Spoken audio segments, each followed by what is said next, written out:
ಅಂತ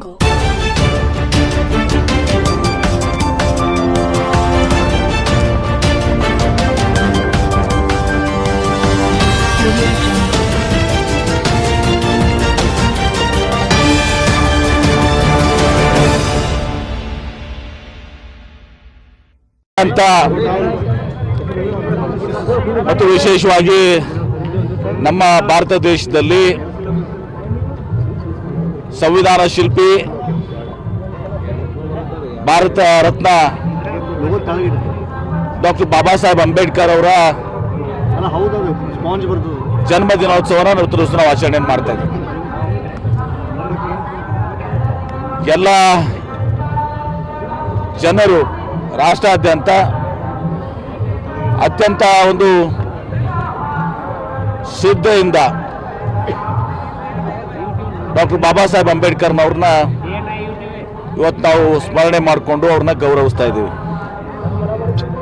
ಡಾಕ್ಟರ್ ಬಾಬಾ ಸಾಹೇಬ್ ಅಂಬೇಡ್ಕರ್ ಅವರು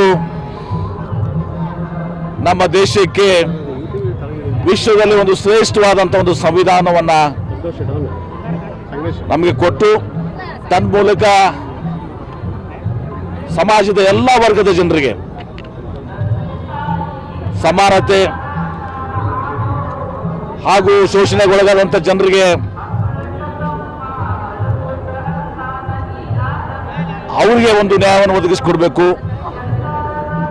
ಮತ್ತು ಎಲ್ಲ ಜನರಿಗೆ ಇವತ್ತು ನಾನಿಲ್ಲಿ ಮಾತನಾಡ್ತಿದ್ದೀನಿ ಅಂದರೆ ಅದು ಬಹುಶಃ ಡಾಕ್ಟರ್ ಬಾಬಾ ಸಾಹೇಬ್ ಅಂಬೇಡ್ಕರ್ ಒಂದು ಶಕ್ತಿ ಇತ್ತು ಸರ್. ಯಾಕಂದರೆ ಇದು ನಾನು ಶಾಸಕನಾಗಿ ಸಚಿವರಾಗಿದ್ದು ಡಾಕ್ಟರ್ ಬಾಬಾ ಸಾಹೇಬ್ ಅಂಬೇಡ್ಕರ್ ಅವರ ಶ್ರೇಷ್ಠ ಸಂವಿಧಾನದಿಂದ ಎಲ್ಲರಿಗೂ ಕೂಡ ಮತದಾನದ ಹಕ್ಕನ್ನು ಕೊಟ್ಟು ಪ್ರಗತಿ ಹೊಂದಿದಂಥ ದೇಶದಲ್ಲಿ ಕೂಡ ಮಹಿಳೆಯರಿಗೆ ಇವತ್ತು ಮತದಾನ ಅನೇಕ ದಶಕಗಳಿರಲಿಲ್ಲ. ಎಲ್ಲರಿಗೂ ಒಂದೇ ಒಂದು ಮತದ ಹಕ್ಕು. ಅದು ದೊಡ್ಡ ಉದ್ಯೋಗಪತಿ ಟಾಟಾ ಅಂಬಾನಿ ಇರಲಿ, ಮತ್ತೊಬ್ಬ ಸಾಮಾನ್ಯ ಕೂಲಿ ಕಾರ್ಮಿಕರಿಗಿರಲಿ, ರೈತರಿಗಿರಲಿ, ಎಲ್ಲರಿಗೂ ಕೂಡ ಒಂದು ಮತದಾನ ಹಕ್ಕನ್ನು ಕೊಟ್ಟಂಥವ್ರು. ಹೀಗಾಗಿ ನಮ್ಮ ಶ್ರೇಷ್ಠವಾದಂಥ ಸಂವಿಧಾನ ಇವತ್ತು ಭಾರತ ದೇಶ ಒಗ್ಗಟ್ಟಿನಿಂದಿದ್ದು ಇವತ್ತು ಪ್ರಗತಿ ಹೊಂದಿಕೊಂಡು ಇಲ್ಲಿ ನ್ಯಾಯ ನೀತಿ ಎಲ್ಲವೂ ಕೂಡ ನಮ್ಮ ದೇಶದಲ್ಲಿ ಇರುವಂಥದ್ದು ಡಾಕ್ಟರ್ ಬಾಬಾ ಸಾಹೇಬ್ ಅಂಬೇಡ್ಕರ್ ಅವರಿಂದ ಅವರು ಮಾಡಿದಂಥ ಶ್ರೇಷ್ಠವಾದಂಥ ಸಂವಿಧಾನದಿಂದ ಅವ್ರನ್ನ ನಾವು ಇವತ್ತು ಸಹ ಸ್ಮರಣೆಯನ್ನು ಮಾಡ್ತಾ ಇದ್ದೀವಿ, ಅವ್ರನ್ನ ಗೌರವಿಸ್ತಾ ಇದ್ದೀವಿ. ನೋಡಿ, ಸಂವಿಧಾನವನ್ನು ಬದಲಾವಣೆ ಮಾಡಲಿಕ್ಕೆ ಯಾರಿಗೂ ಕೂಡ ಸಾಧ್ಯ ಇಲ್ಲ. ಸಂವಿಧಾನನ ಬದಲಾವಣೆ ಮಾಡಲಿಕ್ಕೆ ಸಾಧ್ಯ ಇಲ್ಲ. ಸಂವಿಧಾನ ಅಂದರೆ ಇವತ್ತು ಭಾರತ ದೇಶದ ಹೃದಯ ಇದ್ದಂಗೆ. ಈ ಹೃದಯವನ್ನು ಕಿತ್ಕೊಂಡ್ರೆ ಇವತ್ತು ದಿವಸ ಭಾರತ ದೇಶ ಜೀವಂತ ಉಳಿದಿಲ್ಲ. ಹೀಗಾಗಿ ಸಂವಿಧಾನವನ್ನು ಬದಲಾವಣೆ ಮಾಡುವಂಥದ್ದು ಅದಕ್ಕೆ ದುಸ್ಸಾಹಸಕ್ಕೆ ಯಾರೂ ಕೂಡ ಕೈ ಹಾಕಂಗಿಲ್ಲ. ಹಾಕಿದ್ರೆ ಅದು ಪರಿಣಾಮ ಭಾಳ ಗಂಭೀರವಾದಂಥ ಪರಿಣಾಮ ಆಗ್ತದೆ. ನಾನು ಹೇಳಿದ್ದೀನಿ, ಅದು ಹೃದಯ ಇದ್ದಂಗೆ. ಆ ಹೃದಯನ ಹೆಂಗೆ ಕಿತ್ಕೊಂಡು ದೇಶದ ಹೃದಯ ಕಿತ್ಕೊಂಡ್ರೆ ದೇಶಕ್ಕೆ ಏನಾಗ್ತದೆ ಅಂತ ನಾವು ಉಳಿಸ್ಕೋಬೇಕಾಗ್ತದೆ. ದೇಶ ಜೀವಂತ ಉಳಿದಿಲ್ಲ. ಅಂಥ ಕೆಲಸಕ್ಕೆ ಯಾರೂ ಕೂಡ ಕೈ ಹಾಕಲ್ಲ.